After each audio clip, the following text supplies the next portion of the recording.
posible para no demorarnos tanto en la presentación.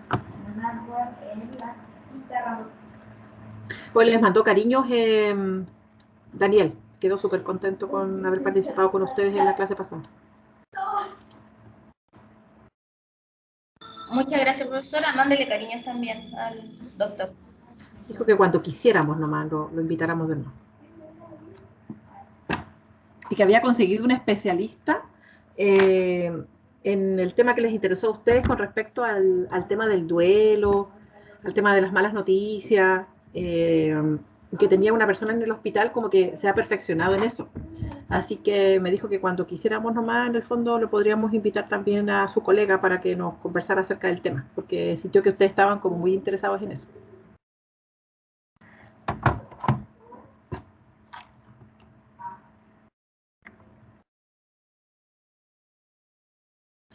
Ya. Profe, Dígame. profe, disculpe, ¿la prueba va a ser individual? No, grupal. Ya, profe, gracias. O sea, máximo de 3, la verdad, pero no es un número muy extenso. Máximo 3. Máximo 3 y mínimo 2. Mínimo 1. Ah, ya. Puede Ya, ser gracias. individual también si alguien quisiera trabajar individual.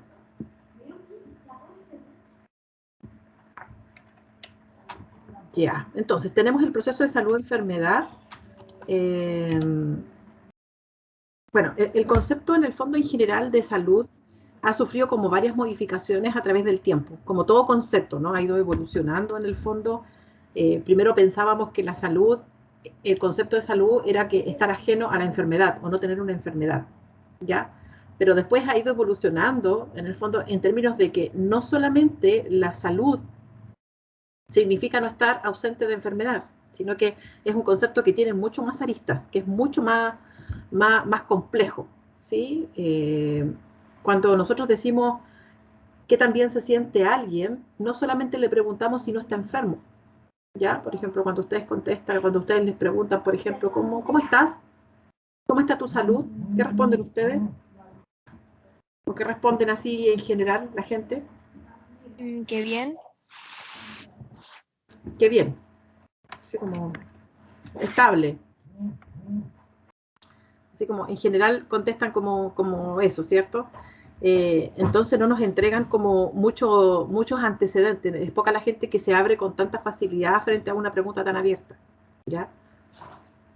Entonces, finalmente, la Organización Mundial de la Salud, ¿cierto?, nos dice y nos plantea que la salud en el fondo es como un estado completo, en el fondo, en donde se conjugan varias esferas. No solamente el bienestar físico, sino que también mental y social.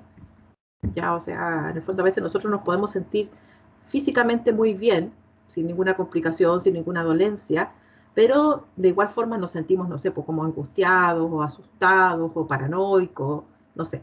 Ya, entonces, eso también tiene que ver en el fondo con que el estado de salud involucra en el fondo como varios aspectos, ¿ya? Y se ha mencionado también que el tema de la salud, de cierta manera, también tiene un fuerte componente subjetivo de bienestar. O sea, nosotros en el fondo vamos a sentirnos saludables, en el fondo, en la medida que nosotros hacemos un análisis interno, ¿sí?, con respecto a cómo nosotros nos sentimos en relación a nosotros mismos y en relación al entorno, ¿ya? Entonces es un concepto en el fondo que es más complejo y que además tiene una fuerte valoración interna. O sea, nosotros en el fondo tenemos que decidir qué también nos sentimos y eso lo externalizamos. Y por ende, también tiene que ver con un fuerte componente social, pensando en qué tan adaptados nosotros nos sentimos del medio. ¿Sí? O sea, qué tan adaptados nos sentimos, qué tan placenteros, qué tan integrados al medio, ¿ya? Hay veces que no nos pasa nada, ni físico, ni mental, pero igual nos sentimos en el fondo desadaptados, como que no encajamos en ninguna parte. Y eso también afecta nuestra percepción interna y por ende nuestro concepto de salud, o cómo nos sentimos en relación al medio. No sé si se entiende hasta ahí, ¿cómo vamos? Sí, sí se entiende. Ah, súper. Y por otro lado, si nos vamos al otro polo, en el fondo donde tenemos el polo de la salud y la enfermedad es todo lo contrario, ¿no? A nosotros en el fondo nos genera una sensación en el fondo como de disminución, como que uno se siente como vulnerable cuando uno está enfermo. Ustedes, en el fondo, cuando ustedes se enferman, por ejemplo, y están en la cama, ¿cómo se sienten? Cuando están así muertos, sienten que les duele todo. ¿Cuál es la sensación que tienen? De debilidad. Sí, puede estar así como a la deriva, de sentirse así como muy vulnerable en el fondo, como que está ahí como a la disposición del otro. No, uno se siente en el fondo como bien limitado, ¿ya? Y por ende, en el fondo, tú no puedes hacer tu vida normal.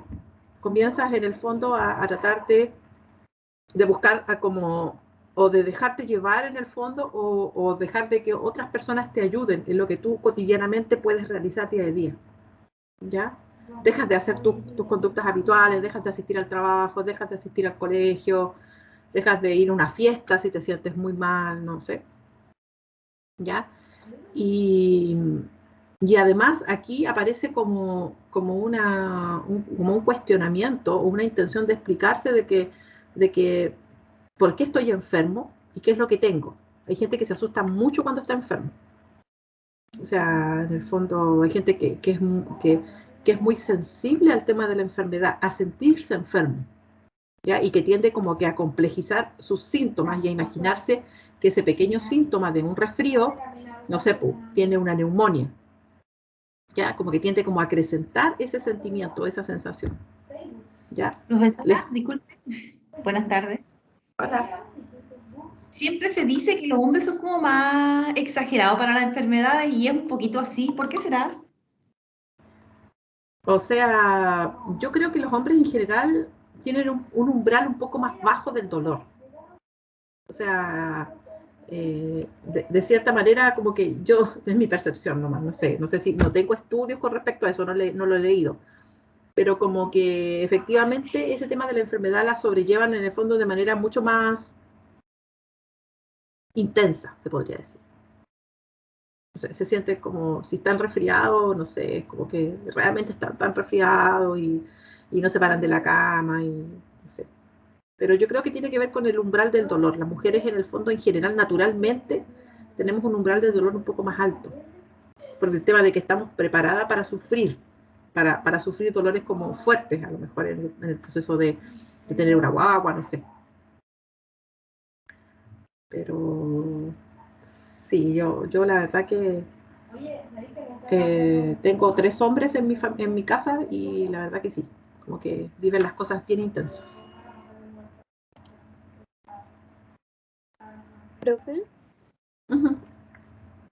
y las personas que dicen que son hipocondríacas, es como una exageración de lo que usted está diciendo, ¿no? Sí, pues las personas hipocondríacas de cierta manera, ellos, hay una alteración a nivel cognitivo. Ellos se inventan la enfermedad, no es que la sientan realmente. La gente hipocondríaca busca enfermarse intencionalmente, como que eh, es como, hay una alteración claramente a nivel cognitivo ahí, a nivel en el fondo de racionalizar lo que le está ocurriendo. Ya siempre su medio de relacionarse y su medio de existir tiene que ver con las molestias, con las dolencias, con la enfermedad, con la patología. Necesitan ¿Y de por eso qué se para da eso? relacionarse. Puede ser algunos por manipulación, o sea, por esto mismo que estamos explicando que una persona enferma es una persona débil que necesita del cuidado de los otros, que necesita que los otros tengan atención. Entonces, de cierta manera, en algunos casos es por procesos de manipulación, otros por baja autoestima, pueden haber muchas razones en el fondo de que por qué yo me invento o trato de complejizar un síntoma o un indicio de algo que es muy menor. Ya, ya Pueden ser comprendo. patrones relacionales igual. Hay familias que todos son hipocondríacos. Yo una vez conocí una familia así, que todos eran hipocondríacos. Porque todos vivían en torno a eso, al remedio, a la enfermedad. ¿Y eso como que podría considerarse así como algo tratable? Sí, de todas maneras. Sí. Sí se trabaja con esas personas en relación a eso, se trabaja más a la causa de que por qué utilizan el ser hipocondríaco para, qué beneficios les trae.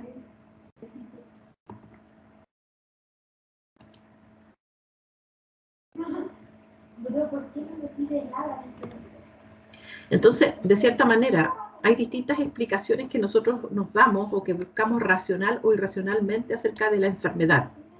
O sea, ustedes saben que en el fondo históricamente, en la época antigua, en el fondo era porque existían estos temas como de los males, ¿cierto? De los demonios. Los demonios te enfermaban, ¿ya? Entonces, en ese sentido, esa era la explicación, que un dios se había enojado contigo y finalmente tú por eso te enfermabas.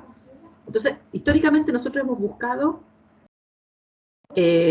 justificaciones o explicaciones de por qué nos enfermamos, ¿sí? ¿Ya? Entonces, nosotros buscamos en el fondo esas explicaciones constantemente, ¿ya? Y quien mejor puede explicar por qué nos enfermamos es un médico. Por eso las personas en el fondo a veces acuden mucho a los médicos, ¿ya? Porque se supone que son las personas mejor posicionadas o con el conocimiento para darnos una respuesta acerca de por qué estamos enfermos, ¿sí?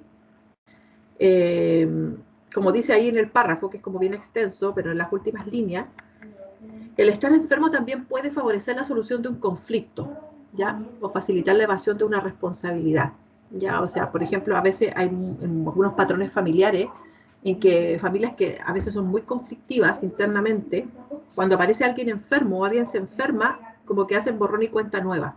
Y todos en el fondo focalizan sus energías en tratar de llevarse bien por la persona que está enferma. ¿Sí? Entonces, la enfermedad como proceso, como hecho concreto, facilita también muchos otros procesos, o los avala, o los permite, en el fondo. ¿Ya? Y eso es algo súper interesante en el fondo de cómo nosotros conceptualizamos la enfermedad. Si ustedes hicieran una revisión de sus propias familias, o sea, cómo sus familias viven el proceso de la enfermedad. ¿Cómo creen ustedes que la viven sus respectivas familias? Para mí depende del integrante de la familia. ¿Ya? Si es más importante o no, o si, ¿cómo así?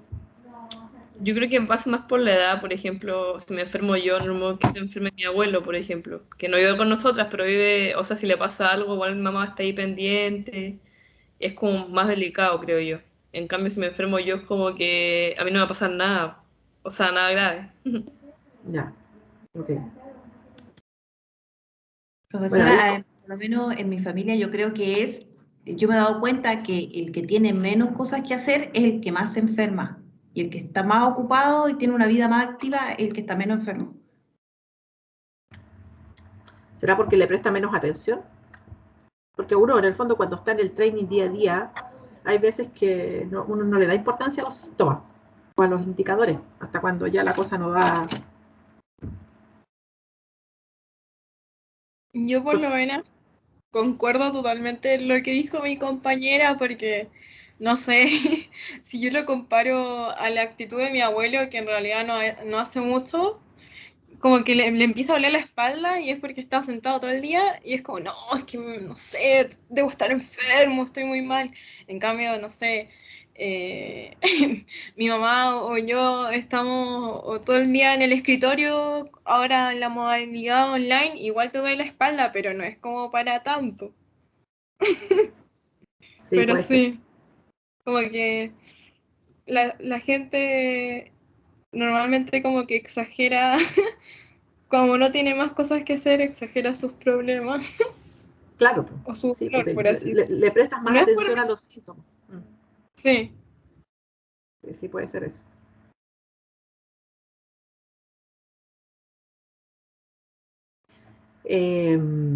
Bueno, obviamente, como ustedes van rescatando, hay como hartos aspectos psicológicos en relación al concepto de la enfermedad. Hay harto en el fondo que pasa, pero que nosotros racionalizamos, nosotros reflexionamos en relación a esa enfermedad, ¿ya? En general, cuando uno enferma, ¿cierto? Uno como que de cierta manera disminuye o no es tan importante para el resto de las personas. O sea, uno como que en el fondo trata de focalizarse en su propia dolencia. En el caso, por ejemplo, de la abuelita, de la compañera, del abuelito, si a él le duele la espalda, difícilmente le va a preguntar a ella o a su hija, ¿cierto? Si también le duele la espalda. ¿Sí? Como que hay como una anestesia social. ¿Sí? Ya en el fondo deja de importarnos mucho el resto de las personas. ¿Ya? Y obviamente uno le pone más atención a la sintonía que tiene con el cuerpo, a los indicios de otras cosas. Por ejemplo, ahora que está como todo el tema del COVID, por ejemplo, si es que, no sé, me duele la cabeza, además tengo congestión, ya, voy a estar esperando si pierdo el olfato o no, si pierdo el gusto o no, en el fondo como para ir sumando esos síntomas y hacer un diagnóstico finalmente. O sea, en el fondo nosotros como que nos ponemos mal alerta, de cierta manera.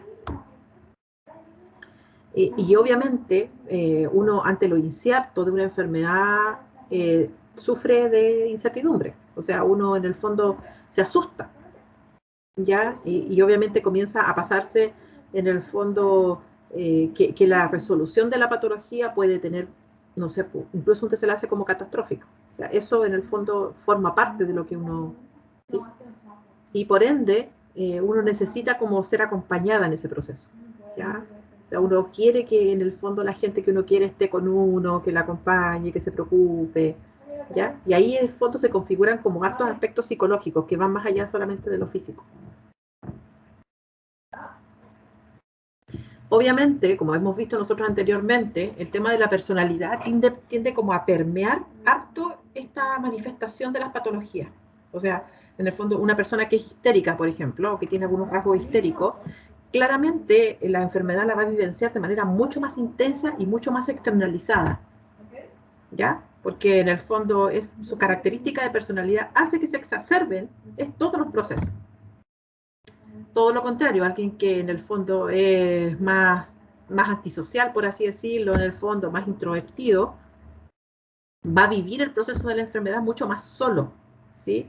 Mucho más internamente, ya va a tender como a ensimismarse mucho más, ¿ya? Y eso obviamente puede ayudar o puede interferir en los procesos de tratamiento cuando son muy largos. Y ahí también pueden surgir muchos mecanismos de defensa, en el fondo, cuando uno se enferma.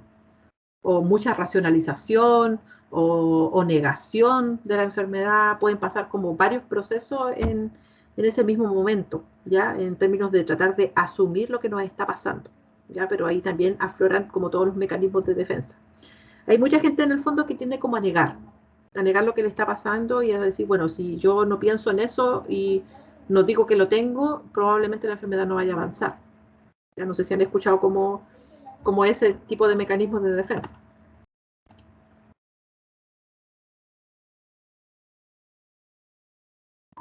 Sí, profesora, yo lo he escuchado harto y es pésimo. Es como, por ejemplo, la gente que no se hace el examen de VIH por miedo.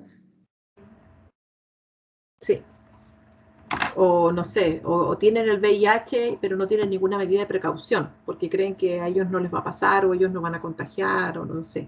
O sea, todas esas racionalizaciones, reacciones, en el fondo, negaciones, regresiones, represiones, influyen en el fondo en que se pueda manejar de buena forma el proceso de salud de enfermedad.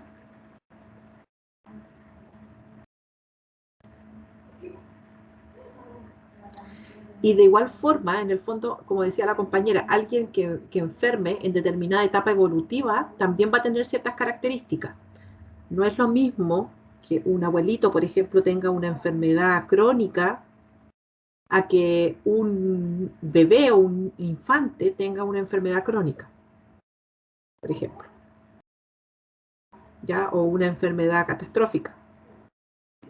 No es lo mismo, no se vive de igual forma, ¿sí? Entonces, eso también marca la forma en que va a vivir la persona, la patología y también su círculo familiar más cercano. O sea, son distintas en el fondo las variables que se influyen para que se manifieste. Y por ende, el médico en el fondo tiene que tener las herramientas necesarias para poder pesquisar eso. ¿Sí? O sea, los especialistas, por ejemplo, los hematólogos, eh, tienen que tener no sé cómo decirlo, pero tienen que tener como una habilidad de comunicación empática distinta, por ejemplo, a un médico general, porque ahí en el fondo se traspasan y es necesario lograr encontrar la percepción que tiene esa persona acerca del proceso de salud o enfermedad, para poder realmente ser un aporte, ¿ya? Y no generar alianzas con ese enfermo, porque hay veces que el enfermo busca que el médico en el fondo genere alianzas con él acerca de lo que quiere, acerca de cómo quiere llevar su enfermedad, ¿ya? Dejando un poco de lado lo que se debería hacer, ¿ya? Entonces ahí hay que tener como harto cuidado en ese tema, en general como alianzas. Está bien respetar la opinión del paciente, ¿cierto?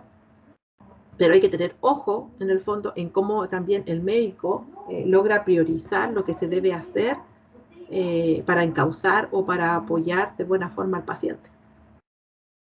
Y esa es una habilidad, en el fondo, que es casi muy fina. Es muy fina de pesquisar y es muy fina de desarrollar. No sé si me explico.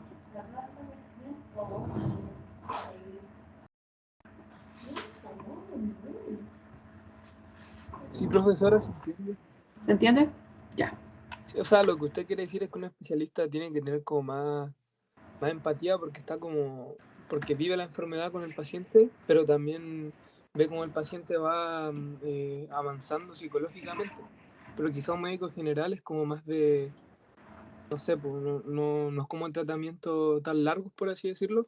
¿A eso se refiere? ¿O Claro, me refiero como a la sensibilidad que tiene que tener el médico en el fondo, a no generar alianzas que puedan perjudicar al paciente, ¿sí? Porque hay médicos que son en el fondo más condescendientes con el paciente, ¿ya? Entonces, el médico siempre es una herramienta de apoyo y de ayuda, ¿ya? Pero hay veces que se dejan un poco guiar por lo que solo el paciente dice, ¿ya? Y eso es difícil de a veces, en el fondo, es como lo que decía el Daniel el otro día, en el fondo hay pacientes que a veces transgreden un poco la relación que uno tiene que establecer con él, la relación médico-paciente. Gente que a veces en el fondo es mucho más invasiva, mucho más intuitiva. Lo mismo pasa en el proceso de enfermedad cuando son más graves. ¿Sí? ¿Ahí sí o no? sí, profe? Ahí entendí un poco mejor. Ah, qué bueno. ¿Dudas, más consultas? Profesora, es como no dejarse quizás como un poco manipular por el paciente. Puede ser que en algún momento se encuentren con pacientes así, que efectivamente les induzcan a ustedes decisiones, cuando en el fondo lo que debe primar es el criterio médico consensuado con los intereses del paciente.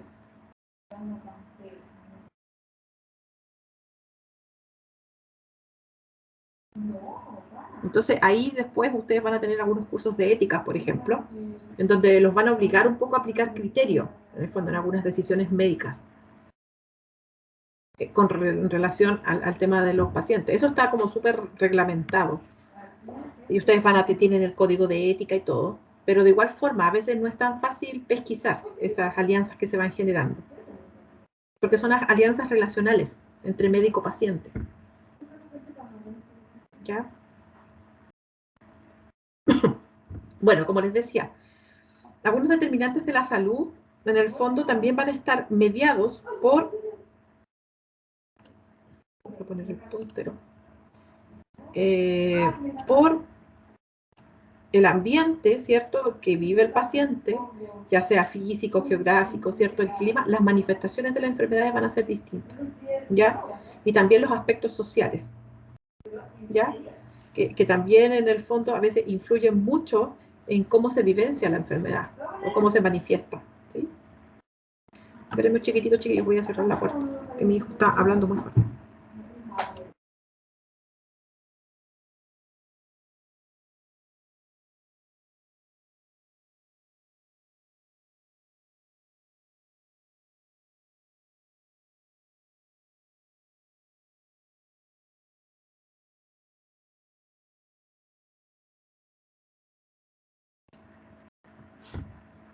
Ya. Entonces, ¿están ahí todavía? ¿Sí? Sí, profe. ¿Sí? Ya. Entonces, en el fondo tenemos los estilos también de vida, los aspectos físicos, geográficos, en el fondo del ambiente. Por ejemplo, hay patologías que son mucho más frecuentes en la macrozona norte. ¿Cuáles creen ustedes que hay algunas patologías que son mucho más frecuentes aquí, en la macrozona norte, a diferencia de otras zonas del país? ¿El cáncer o no? La silicosis. La silicosis, ¿sí? Entonces, de pulmón, cáncer.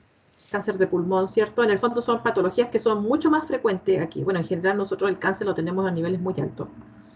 Y eso en el fondo, por ejemplo, hace que se configuren ciertos elementos en relación a la patología, en relación en el fondo a la concepción de enfermedad, ¿ya?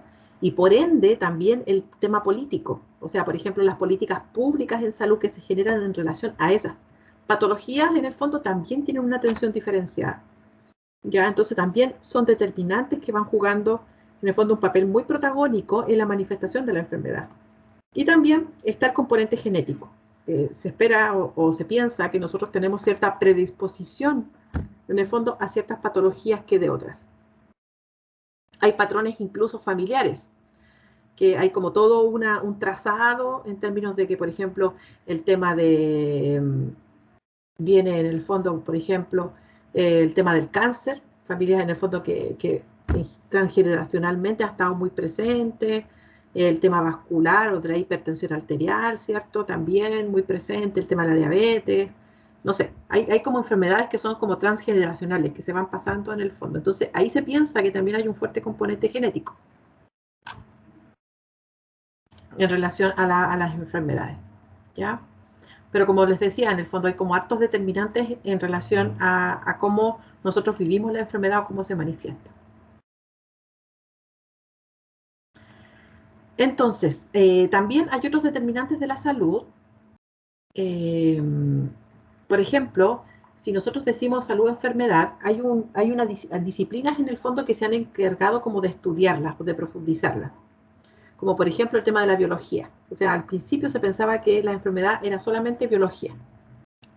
Ya que en el fondo la gente se enfermaba porque el cuerpo se enfermaba. ¿Ya? Y no había otras explicaciones. La respuesta era biológica. Después se empezó a ver de que efectivamente hay muchas más variables involucradas. Y ahí después se empezó a pensar en que habían estilos de vida o estilos en el fondo de convivencia que hacen en el fondo que las patologías aparezcan con mayor prevalencia. Y ahí comenzamos nosotros a hablar del concepto de prevención de la enfermedad. ¿Ya? Después cuando nosotros decíamos, bueno, estamos hablando de la prevención de la enfermedad, pero ¿qué pasa en el fondo con el componente de salud? O sea, uno previene la enfermedad, pero aquí la lógica está en temas más políticos, ¿cierto? Y más a nivel de Ministerio de Salud, es que nosotros tengamos hábitos o estilos en el fondo que promuevan la salud, más que en el fondo tratar de prevenir la enfermedad.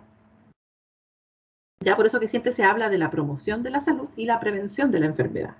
Pero que la idea en el fondo es que nosotros instauremos hábitos de vida más saludables, que evitemos en el fondo que nos enfermemos, pero que también tengamos mucho más salud. ¿Ya? O sea, está como esa disyuntiva. ¿Ya?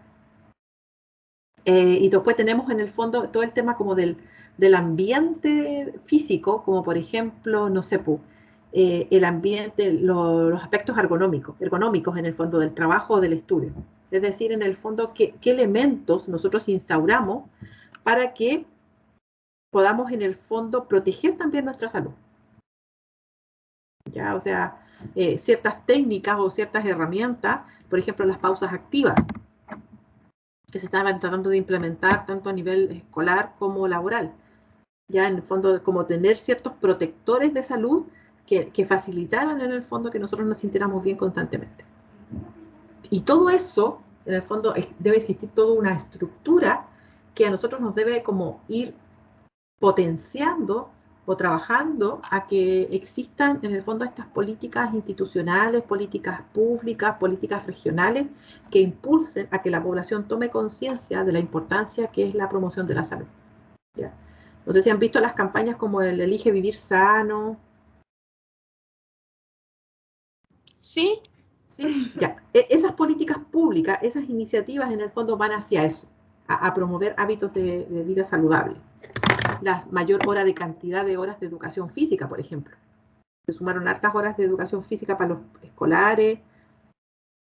En la universidad se hacen, no sé, hartos talleres en el fondo de yoga, de deporte, de actívate. Esas pausas en el fondo también apuntan a eso, a que todos los organismos institucionales, ¿cierto?, promuevan y permitan que las personas en el fondo trabajen esos aspectos en su vida, pensando en que va a disminuir también la prevalencia en la enfermedad. ¿Vamos bien hasta ahí?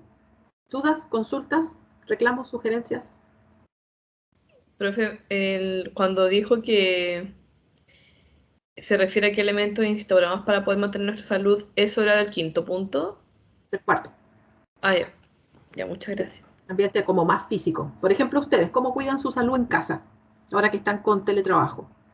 ¿Qué implementos han utilizado como para mejorar su bienestar? Hacer ejercicio. Ya, hacer ejercicio.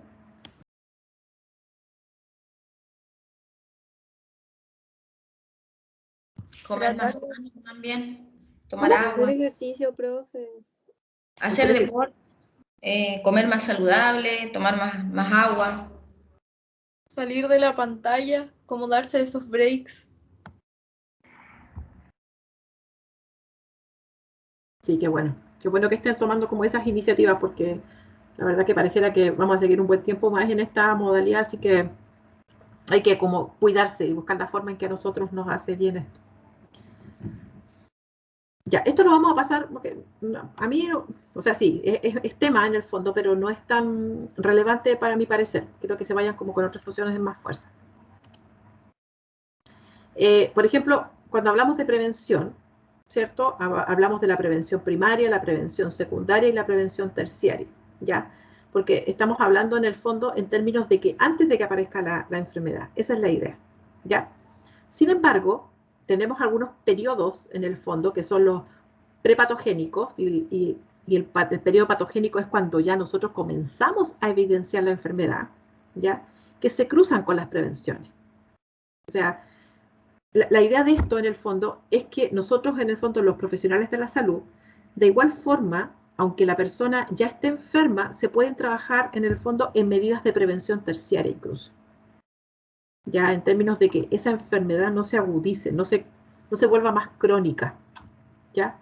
Tratando de evitar, obviamente, lo que nosotros decimos como la muerte, ¿cierto? La cronificación y la resolución que puede terminar en la muerte de la persona, ¿ya? Entonces, la idea de este gráfico, en el fondo, es que nosotros de igual forma, aunque ya esté el periodo patogénico de la enfermedad, de igual forma se pueden ir trabajando algunas medidas de prevención, ¿ya? Por ejemplo, es muy frecuente que cuando las personas en el fondo tienen alguna enfermedad crónica, que ya están en una etapa bastante avanzada, comiencen a tener, por ejemplo, ideación suicida, ¿ya? O algunos pensamientos que tengan que ver en el fondo con la muerte o cómo apurar un poco la muerte, no sé. Y ahí en el fondo entran los procesos de prevención específicamente. Así que ahí en el fondo de igual forma hay que tener presente como estas variables, ya en términos de trabajar con ellos y de seguir como incentivando las medidas del autocuidado.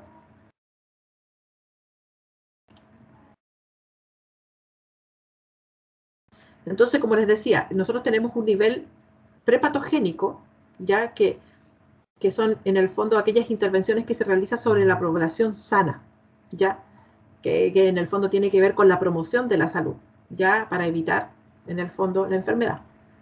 ¿Ya? Entonces aquí se trabajan como muchas campañas, se trabaja en el fondo con instaurar ciertos espacios de autocuidado, de actividad física, no sé, de salud.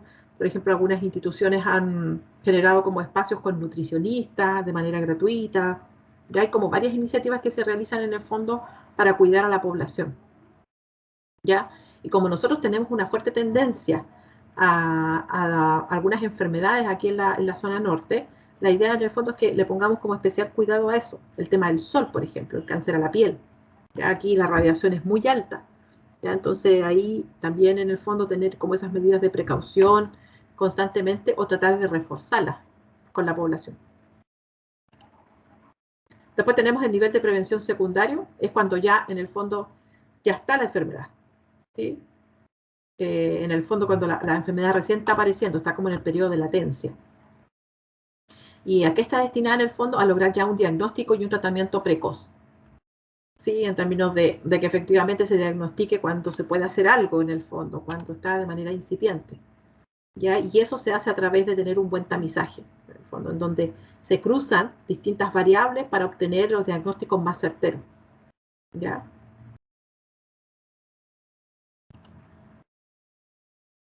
Y este es como el proceso de tamizaje, ¿no? La idea en el fondo de esto es que el gráfico nos muestra que cuando nosotros hacemos en el fondo el proceso de tamizaje, podemos en el fondo tener una detección precoz mucho más temprano, como su nombre lo indica. Ya en el fondo no tan tardío como puede ser en el fondo ya casi al finalizar de la enfermedad. Entonces la idea en el fondo siempre es como tener el diagnóstico precoz, como intentar que la gente reconozca sus propios síntomas, que esté atento en el fondo a alguna señal, ya algún indicador que les dé cuenta en el fondo que nosotros estamos frente en el fondo a un indicador de alguna enfermedad que pueda ser grave. Y me incluyo que a veces no le pone mucha atención en el fondo a los síntomas, que esperamos en el fondo cuando ya la cosa esté muy grave, ya, o que realmente sea una molestia inhabilitante. ¿Ya? Entonces, lo que importa aquí es que cuando uno hace los procesos de tamizaje, la detección realmente sirve para, en el fondo, plantearse modelos de trabajo, en el fondo, que apunten a hacerlo mucho más tempranamente, ¿ya? Y obviamente con mucho mejor pronóstico.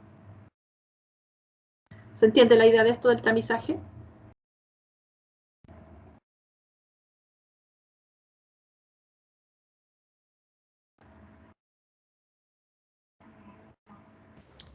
Sí, profe, pero lo que no entiendo de esto es en qué etapa se hace. O sea, ¿cómo voy a poder hacer eso si no sé cuándo empiezan, como que uno espera que empiecen los síntomas o cómo sabe? Porque se empiezan a cruzar varias variables en el fondo, ¿ya? Y se hace en la edad mucho más temprana, si te fijas en el fondo en el gráfico. ¿Ya? Acá se marcan los dos inicios moleculares. Aquí comenzamos en el fondo con el desorden, ¿ya? Pero, por ejemplo, si el inicio de los síntomas es a los 55 años, o casi a los 60 casi.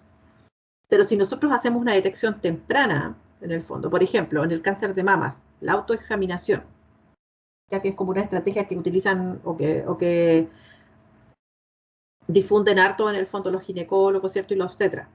En el fondo, si nosotros en el fondo lo hiciéramos antes y frecuentemente, tendríamos una detección mucho más precoz. ¿Sí? O sea, el pronóstico que tiene un cáncer de mama diagnosticado tempranamente es mucho más efectivo en el fondo que los otros, que los que no se hacen. Por ejemplo, el cáncer a la piel, si tú notas que tienes como algunos granos en el fondo en tu piel y no le prestas atención o porque no se te ven, en el fondo, eso en el fondo puede tener después consecuencias en que sea muy tardíamente diagnosticado. No sé si me explico ahí. Sí, profe, muchas gracias. Ah, ya. ¿Más dudas? ¿Más consultas? ¿Más dudas? ¿Más consultas?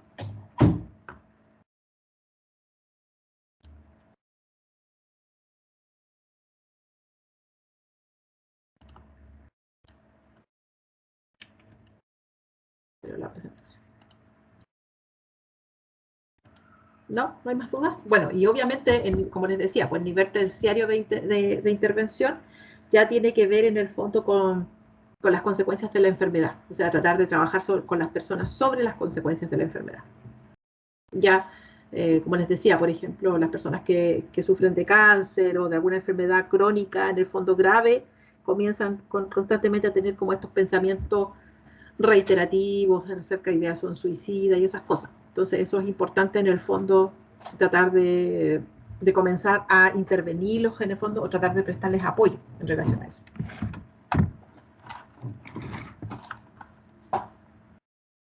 Y eso es como la presentación en general. Ya después les dejé un documento cortito en donde hablaba del cuidado de la salud del médico, en el fondo. O sea, creo que es un documento como reciente, que salió en una revista, acerca de cómo debiera ser en el fondo el cuidado del médico, que es tan importante. Ya del autocuidado, en el fondo, que también está ahí en el Teams.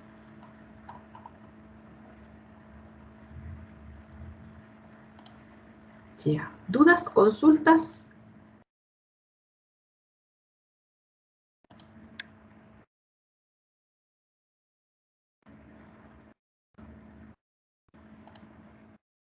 Profe, la prevención secundaria y la terciaria, ambas son en periodo patogénico. Sí. Ya. Sí.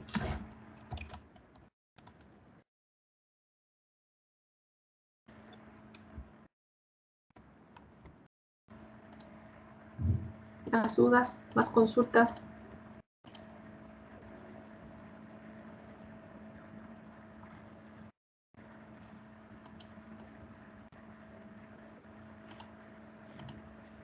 No, profe, por lo menos yo no tengo consulta. A lo mejor cuando entregue la prueba vamos a tener alguna duda. Sí, me imagino que sí. Ahí sí. Ya, les voy a entonces explicar la prueba. Todavía no la puedo cargar en el Teams porque estaba buscando la forma de dejarla para que la subieran, pero estaba buscando la solución. Creo que el formato del Teams, como no lo puse como grupo de aprendizaje, me dificulta cargarla. Si no la puedo cargar a través de Forms en una pestañita, la voy a subir en las publicaciones y ustedes las descargan y ahí se ponen a trabajar sobre la prueba. ¿Les parece? Y luego me la mandan nomás por el chat. Ya, profesora. Profe, Ya. ¿y en tarea no la puede subir? Sí, pues sí, eso quería, pero no me deja poner el planner. Y el planner es el que permite dejar las tareas ahí colgaditas. Pero no la... Pero ahí voy a buscar la forma, no se preocupen. Igual se las voy a subir.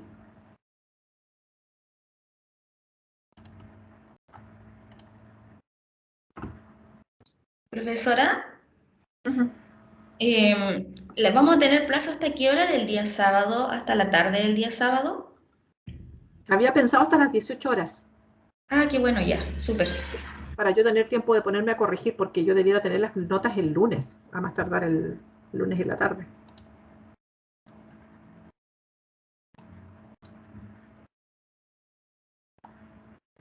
¿Ven la evaluación? Sí. Sí, profe. Ya. Ok, entonces, esta tiene en el fondo una ponderación del 30%. Deberán desarrollarla de trabajo colaborativo de máximo 3 estudiantes. Ya, pero eso no quita que si el que la quiera realizar sola o solo, no puede hacerlo. No hay ninguna dificultad con eso. El día y hora de la presentación es ahora, el 26 de agosto, y tienen fecha hasta el 28 de agosto hasta las 18 horas. Pueden realizar preguntas a través del Teams, en el fondo, pero obviamente yo se las voy a contestar cuando en horario hábil, ¿ya? En el fondo, porque si no se las voy a contestar, pero no sé si en el minuto en que ustedes me las manden. Porque además los viernes tengo como harto trabajo, harta reunión. Profesora, y si uno, por ejemplo, le manda un mensaje el día sábado, por ejemplo, a las 12 del día, ¿sería inhábil en ese caso porque es sábado? Sería inhábil, pero tengo la aplicación en el celular, así que si ando en la calle, igual a lo mejor les podría contestar. Ya, muchas gracias. Pero eviten hacer preguntas el sábado, traten de hacerlas más mañana. Sí. Ya. Bueno, los resultados de aprendizaje en el fondo son que apliquen, ¿cierto? Vamos a trabajar el tema del trastorno de la personalidad y también vamos a trabajar el tema de salud-enfermedad, que fueron los dos elementos que alcanzamos a ver en la tercera unidad. Ya, acaban las preguntas. son puras de desarrollo. Ejemplifique, es decir, hagan un ejemplo a través de una descripción de un caso clínico de un trastorno de personalidad. Ese trastorno de personalidad puede ser real o ficticio. ¿Y qué deben hacer? Lo van a describir primero y después me van a identificar los 4 elementos en el fondo que permitieron que ese trastorno de personalidad se configure como tal, a través de su historia de vida y que obviamente permitieron su definición. ¿Ya? Nosotros vimos, en el fondo, en la clase, que el trastorno de personalidad de cierta manera se va construyendo, ¿cierto? Y tiene ciertas... es como un continuo desarrollo, ¿ya? Entonces la idea es que ustedes identifiquen, en el fondo, algunos elementos que pueden ser genéticos o pueden ser del ambiente, ya que permitieron que ese trastorno de personalidad se configurara. Ya en el fondo, por ejemplo, no sé, un esquizotípico, por ejemplo. Ya los trastornos de personalidad son los que vimos en el fondo en la última diapositiva que estaba en un cuadrito. Ya ahí están todos los trastornos de personalidad. ¿Quién iba a preguntar algo? Se escucha como un suspiro.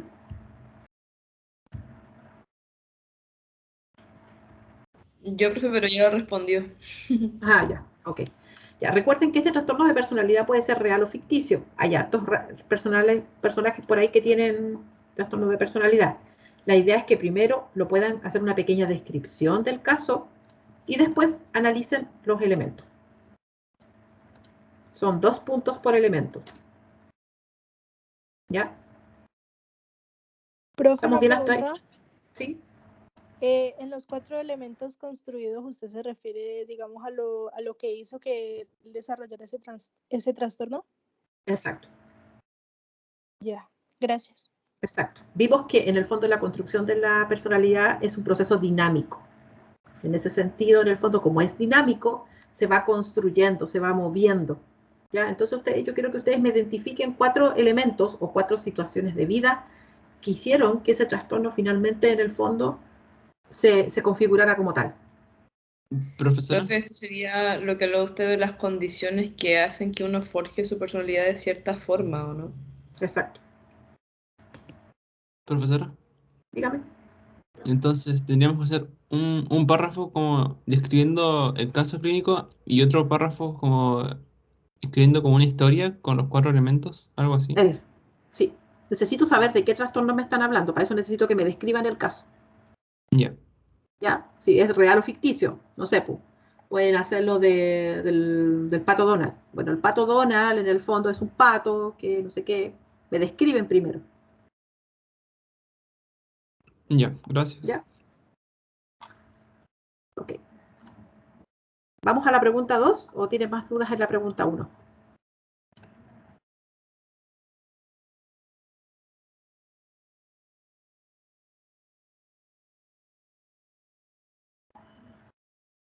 ¿No? ¿No hay más dudas? Ya, vamos con la pregunta 2 entonces. Dice, es con la materia que acabamos de ver, está fresquito. Ya, entonces dice, desarrolle una pauta de entrevista hacia un paciente, ¿ya? Que permita rescatar la concepción de salud de enfermedad que él posee. Proponga 4 preguntas por dimensión. Vamos a tomar la dimensión física, la dimensión psicológica y la dimensión emocional y social. Es decir, deben generar 4 preguntas por dimensión. En total deben generar 12 preguntas. ¿Ya? Que apunte en el fondo ¿a qué? A que ustedes logren pesquisar en el paciente cuál es la concepción que tienen del proceso de salud o enfermedad.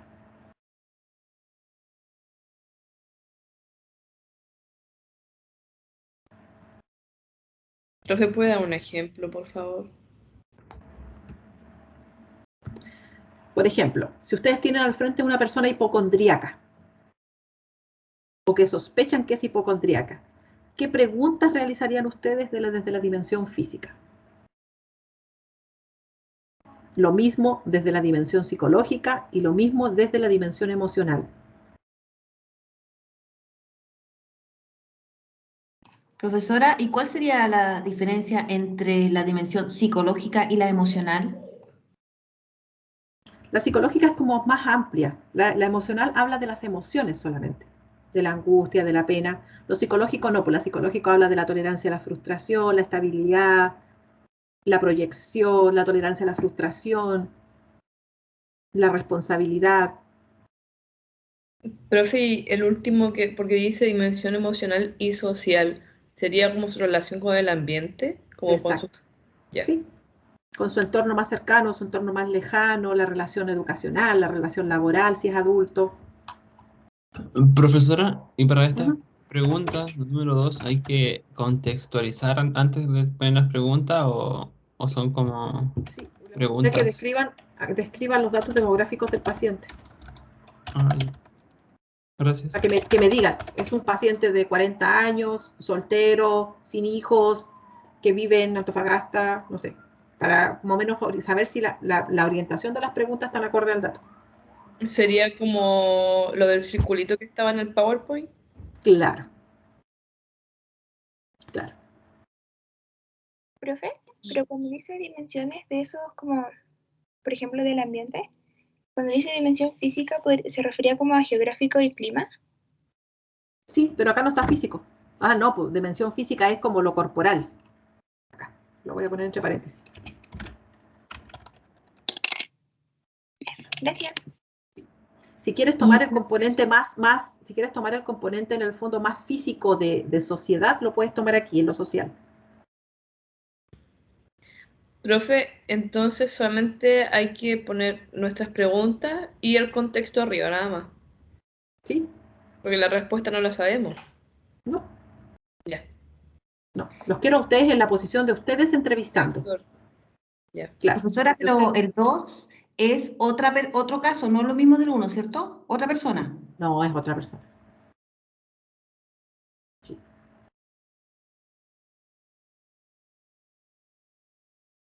O si quieren, puedo hacerlo continuo. O sea, podría ser que ustedes quieran hacer la entrevista a una persona que tiene un trastorno de personalidad. Entonces, ¿qué preguntas le harían a una persona con trastorno de personalidad? Para saber cuál es la concepción que tiene de salud o enfermedad. Sería súper interesante. Entonces tenemos esas dos opciones. Sí, sí. O sea, sería súper interesante saber la concepción que tienen en el fondo de su enfermedad una persona que tiene un trastorno de personalidad. Sería súper interesante.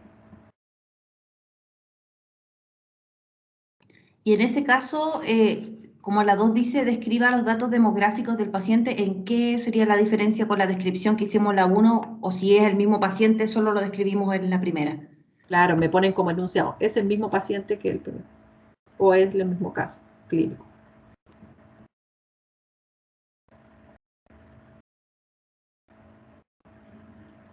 Ustedes me lo indican solamente, que es el mismo del anterior.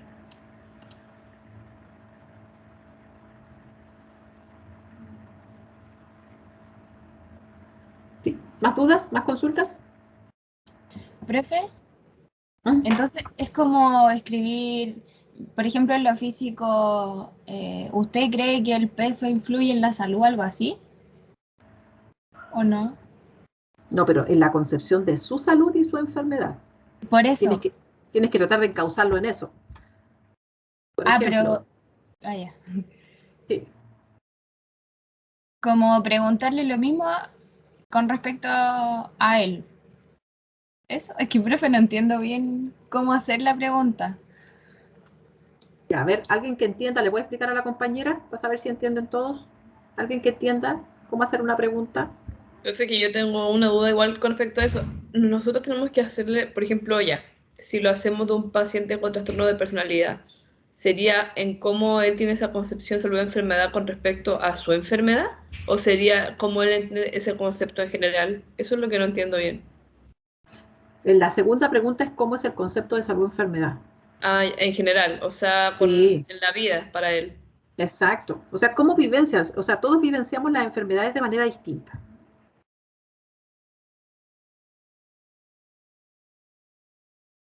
Entonces, la idea es que ustedes hagan preguntas, en el fondo, desde una visión de médico o de médico en formación, que les permita como ir desmenuzando al paciente. yo creo que sería así como más, por ejemplo, ¿qué sientes frente a tal cosa? Como ese tipo de preguntas, ¿o no? Como más personales, ¿Sí? Para que te vayas configurando el caso. como para saber cómo se enfrenta la situación, ¿o no? Cómo se enfrenta a la situación de enfermedad, exactamente. Profe, una Ujú. pregunta como física podría ser, desde el momento en que empezó a sentir como que se sentía enfermo, ¿qué hizo al respecto? Sí, ¿O no? esa es una buena pregunta. Si aguantó o si, ¿cómo se llama? Fue al tiro a identificar qué es lo que tenía. Claro, ¿Profe? sí. Pueden preguntar qué tan frecuentemente se siente enfermo, qué otras enfermedades graves ha sentido y cómo las ha vivido, cómo las ha sentido. Profe, yo tengo otra duda, porque por ejemplo, la dimensión física sería como él se siente de manera corporal, pero a mí me pasa de repente que, no sé, yo tengo algo y lo primero que hago es buscar qué puede ser. ¿Eso sería psicológico? No, pues eso es secundario a lo físico. Entonces el hecho de averiguar qué puede ser también tiene que ver con la parte física. O sea, iría en esa dimensión. Sí. Ya. Lo psicológico sería en el fondo eh, el aspecto psicológico que te hace buscar las preguntas. O sea, cómo enfrenta usted en el fondo el proceso de salud cuando está enfermo en el fondo. ¿Cómo lo vive? Y la dimensión social, por ejemplo, sería cómo actúan sus familiares cuando usted está enfermo, una cosa así. Primero tienes que saber si tiene familia o no. O sea, no, pero por ejemplo, Sí, sí. o es como yo percibo que actúan. Bueno, pero de todas formas igual va a ser mi percepción, pues, o sea, si le estoy preguntando a él cómo actúan, igual es como él lo percibe. Claro.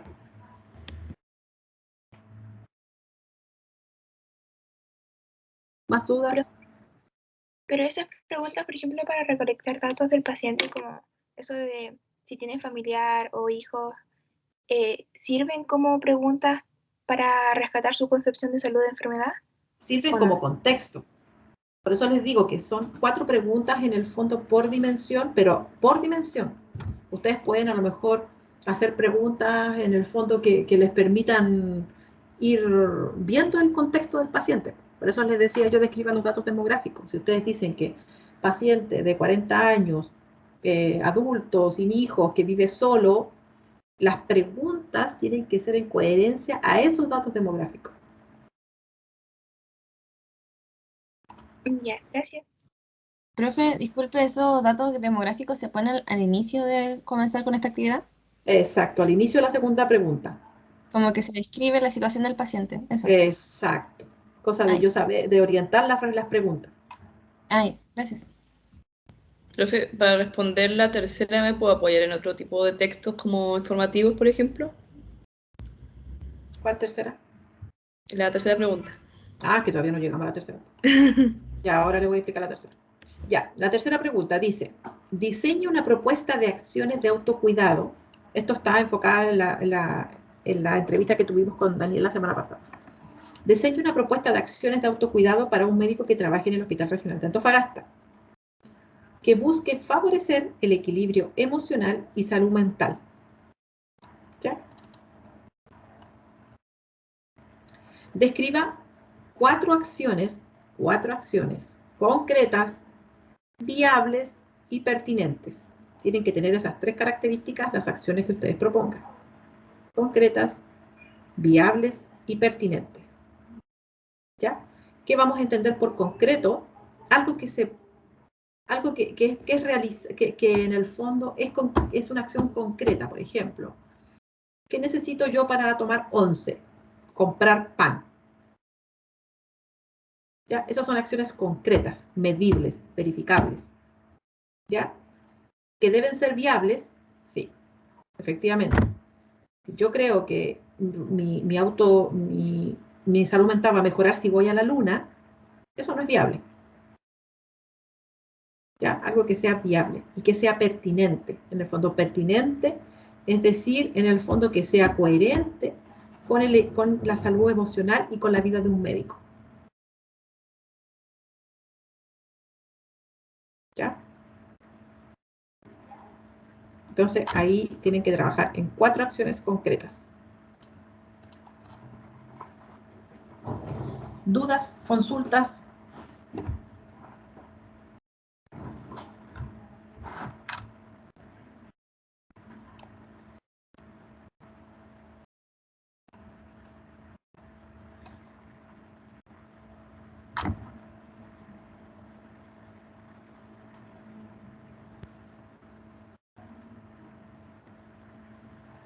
¿Dudas? ¿Consultas? ¿Reclamos? ¿Sugerencias? Profe, ¿podría dar un ejemplo de pregunta de dimensión psicológica?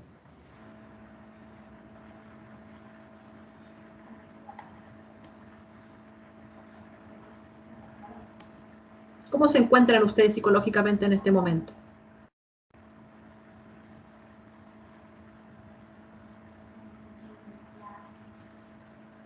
¿Queréis que se la respondamos o era solamente el ejemplo? El ejemplo. Ah, ya. Ya. Así de amplio está bien.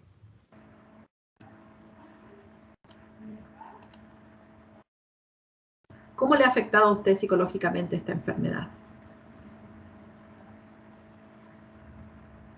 Pero, profe, ¿cómo puedo diferenciar la pregunta como psicológica y la dimensión emocional?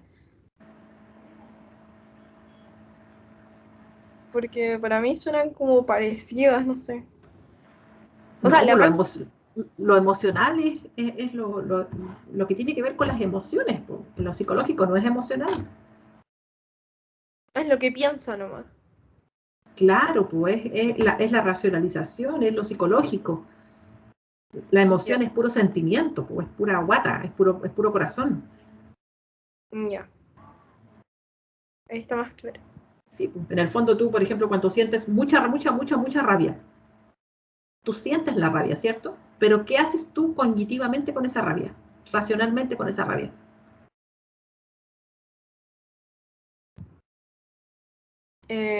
Tratar de liberarla, pero no de una manera como negativa. Ya, pues ahí estás racionalizando, pues ahí estás usando lo psicológico. Ya. Frente al componente emocional que era tu rabia. Sí, ahora lo comprendo. Gracias. Profe, una pregunta. En la Dígame. segunda pregunta, ¿puede ser cualquier tipo de enfermedad o tiene que ser un trastorno?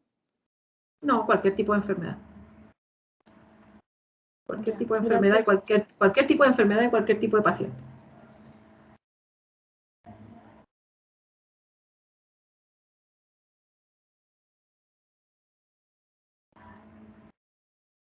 ¿Ya? ¿Más dudas? ¿Más consultas?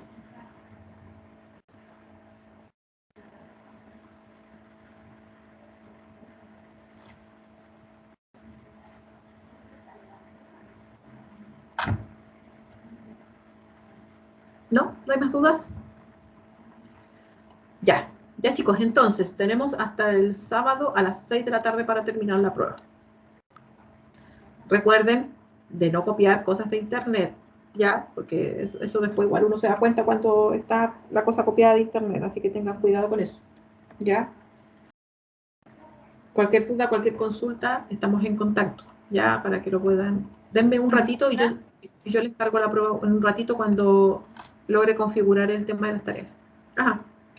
Una consulta, ¿cómo hacemos le hacemos llegar la prueba? ¿Un integrante por grupo a través de Sí. su correo electrónico o a través de la plataforma? No, envíenmela a través de del Teams, del mismo Teams. Pero un integrante nomás. Un integrante por los 3.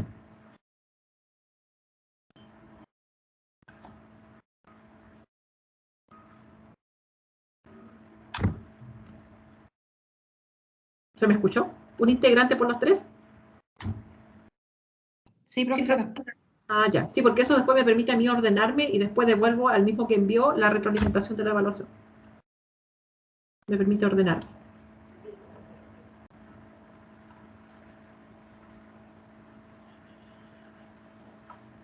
Si tienen alguna dificultad en la hora de entrega, háganmelo saber con anticipación, ya, no esperen en el fondo que se pase la hora y después me expliquen que tienen dificultades y algo, ya, para ver qué se puede hacer. Ya.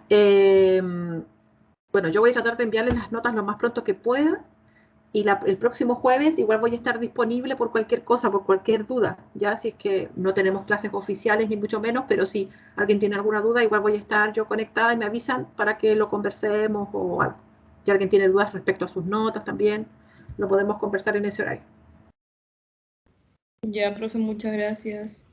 Sí, así que sí, bueno, si no nos vemos más, fue un placer haber trabajado con ustedes. Les deseo la mejor de la suerte en este semestre y en todos los semestres. Ya, así que bueno, cualquier cosa, si Dios quiere y todo sigue bien, nos veríamos el próximo semestre en desarrollo personal. Pero de todas maneras fue un gusto haberlos conocido ahora de chiquititos en el primer semestre. Les agradezco mucho la participación, el compromiso, las asistencias a clases. Gracias, profesora, igualmente.